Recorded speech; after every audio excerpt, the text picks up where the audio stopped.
앞으로 스포츠계에서도 어디에서도 절대 일어나서는 안 될 일이라고 생각을 하고 있고 또 그러기 위해 엄벌을 주셨으면 좋겠습니다. 바로 이날 심석희 선수의 손에는 또 다른 고소장이 하나 더 들려 있었습니다.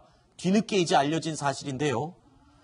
조재범 전 코치로부터 폭행뿐만 아니라 4년 가까이 상습적으로 성폭행을 당했다라는 내용이 담긴 고소장이었습니다. 자, 조재범 전 코치의 폭행 논란이 시작된 지 벌써 1년이 다 지나가고 있습니다.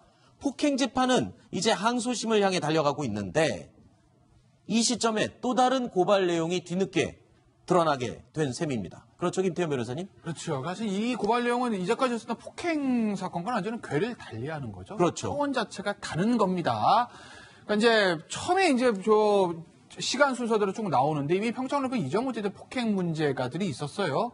그래서 그 폭행으로 고소를 했고 조재범 전 코치가 1심에서 지금 징역 10개월에 법정 구속되고 항소심이 진행 중인 건데 저 사실 폭행 조조 충격적이죠. 그런데 다만 저 코치가 운동선수들을 폭행하는 저런 부분들은 다른 어떤 운동 종목이라든지 빙상에서도 좀 아름아름 있어 왔던 얘기이기 때문에 네. 저것 자체로는 저도 뭐 대단한 사건이지만 뭐라 그럴까요? 충격을 좀 덜 줬던 거죠. 왜냐하면 우리가 익숙하다는 표현이 적절할지 모르겠지만 워낙 좀 그동안의 운동 체육계에서는 알고 모르게 관행처럼 네. 관행으로 하면 안 되죠. 불법이니까. 네. 예, 그러니까 저런 소식들을 항상 좀 들려왔기 때문에 우리 이제 청취자들 시청자들 볼 때도 아유 터질 게 또 터졌구만 이런 생각을 해왔었거든요. 네.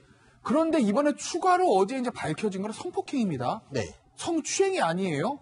저는 사실 어제 그 기사를 보고 이게 성추행인지 성폭행인지가 법적으로 강제추행인지 강간인지 이걸 저는 사실은 굉장히 주의 깊게 봤는데 알고 보니까 이제 죄명이 강간상해로 이제 고소를 서로 했다라는 것이거든요. 네.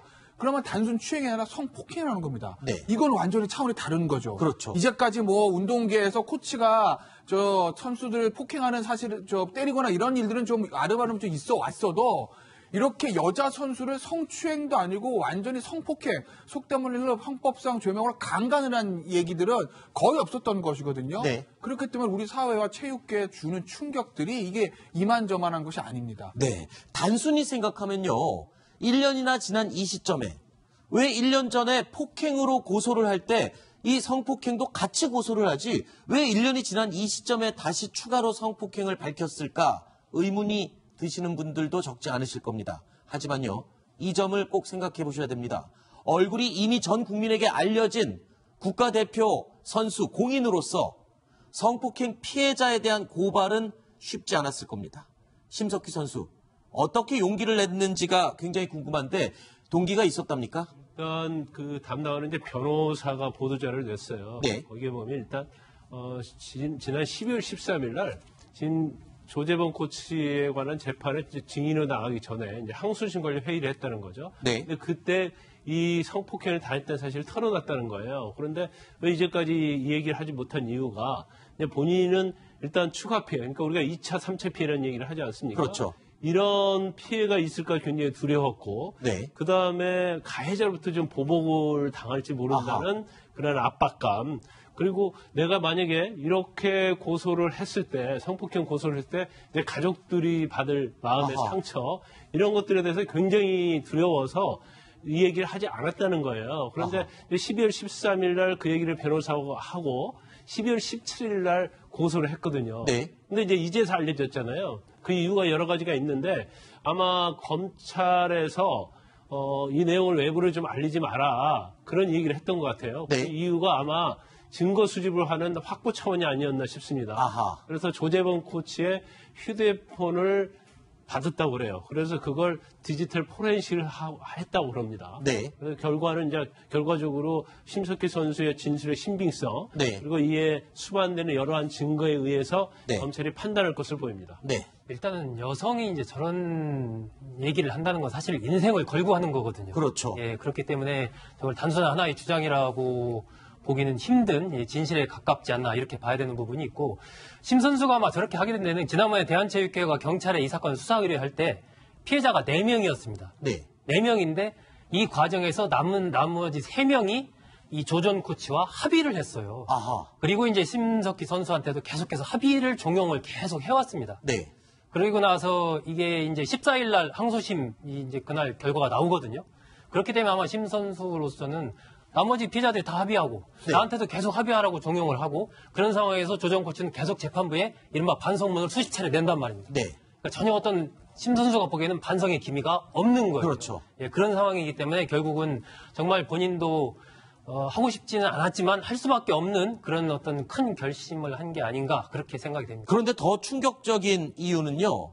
무려 4년 가까이 성폭행을 당했다. 그럼 지금 시점부터 4년으로 거슬러 올라가 보겠습니다. 그러면 그때 심 선수의 나이가 만 17세예요. 그러면 미성년자 아닙니까? 미성년자죠. 그렇죠. 미성년자의 성폭행을 가했다는 거 아닙니까? 죄명 자체가 달라지는 거예요. 네. 그러니까 일반적인 거는 뭐 일반 형법 또는 뭐 이제 성폭력 처벌에 관한 특례법 이런 거 적용되는 건데 미성년자이기 때문에 우리 이제 아동 청소년 성보호에 관한 법률 줄임말로 우리 일반적으로 아청법이라 이렇게 얘기를 해요.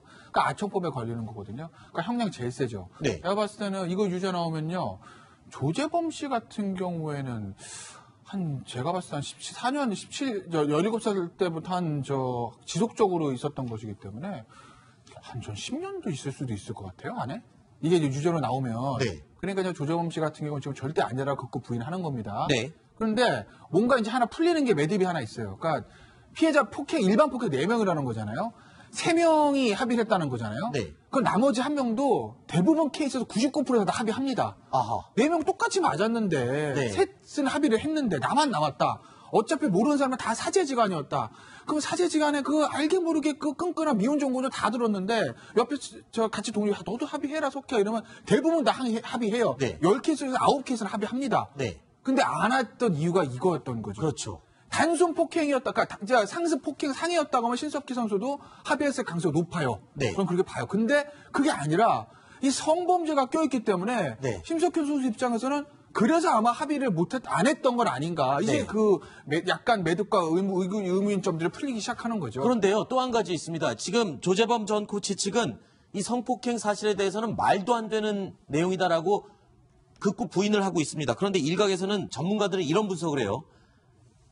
그 전에 있었던 폭행들이 전부 다 성폭행으로 가기 위한 전 단계였을 가능성이 높다. 이런 분석도 내놓고 있거든요. 그럴 가능성이 상당히 높습니다. 아, 그래요? 지금 얘기 나왔지만 우리 어저께 마침 대한체육회에서 이 선수들의 스포츠 폭력 조사 결과가 나왔는데 지난 2018년도 작년만 하더라도 일반 선수 중에서 지도자들의 폭행 경험이 26%고 성폭행 경험이 2.7%로 나왔는데요. 네. 사실 더 높을 가능성이 높습니다. 그런데 왜 성폭행을 하느냐? 성폭행을 하기 위해서 폭행한 것이 아니라 폭행을 덮기 위한 성폭행의 가능성이 아주 아하. 높습니다. 그러니까 평소에 이제 때리면서 그것에 대해서 심석희 선수가 이 선수초를 이탈했을 정도로 이렇게 반발했을 거 아닙니까? 네. 여성인 경우에는 그걸 입막음하기 위해서 성폭행을 했을 가능성이 상당히 높고요. 또 이제 조재범 코치 같은 경우도 이 한 사람만이 아니라 통상 국가대표나 이런 스포츠계에서 이 선수들의 어떤 경기력을 향상시킨다는 이유로도 하지만 본인이 맞고 그렇게 선수행을 했기 때문에 아하. 대물림 됐을 가능성도 상당히 높습니다. 네. 과거에 우리가 사재범, 그러니까 올림픽 금메달리스트 후배를 때려서 네. 광대뼈를 함몰시켰다가 구속되지 않았습니까? 이런 경우가 계속 왕왕 있는데 아직까지 근본되지 않는다는 거 심각한 문제입니다. 네. 일단 이제 폭행의 전후가 이제 중요할 수는 있어요. 그러니까 성범죄 직전에 폭행이 이루어졌다고 한다면 그건 전형적인 폭행과 협박에 의한 성폭력이 되는 거죠. 네. 근데 설사 그 선후가 달라진다 하더라도 일반적으로 지금 폭행을 상습적으로 폭행하고 상해를 입혔다는 것은 다 자백하는 거 아니겠습니까? 그렇죠. 그러면 그렇게 폭행과 협박으로 제압된 사람에 대해서 아하. 성관계를 한다는 것 자체는 자의적일 수 없거든요. 그렇죠. 그래서 지금 조재범 코치가 징역 10개월 받았단 말이에요. 그리고 본인이 상습 폭행 상해를 그건 인정하고 인정했어요. 있죠. 이거 자체는 성폭행 인정하는 데 있어서 엄청난 중요한 요소가 아하. 될 수가 있고요. 그다음에 이제 두 번째로는 지금 일반적으로 쇼트트랙 같은 이런 운동 자체는 아주 어릴 때부터 코치 그렇죠. 지도를 받잖아요. 그러면 만약에 심석희 선수의 진실이 인정이 되고 범죄가 인정된다고 하면 심석희 선수밖에 없을 것인가. 아하. 그런 또 아주 중요한 부분이 있기 때문에 네. 그 부분에 대해서는 남은 검찰에서 좀 더 철저히 조사를 해야 한다 이렇게 봅니다. 알겠습니다.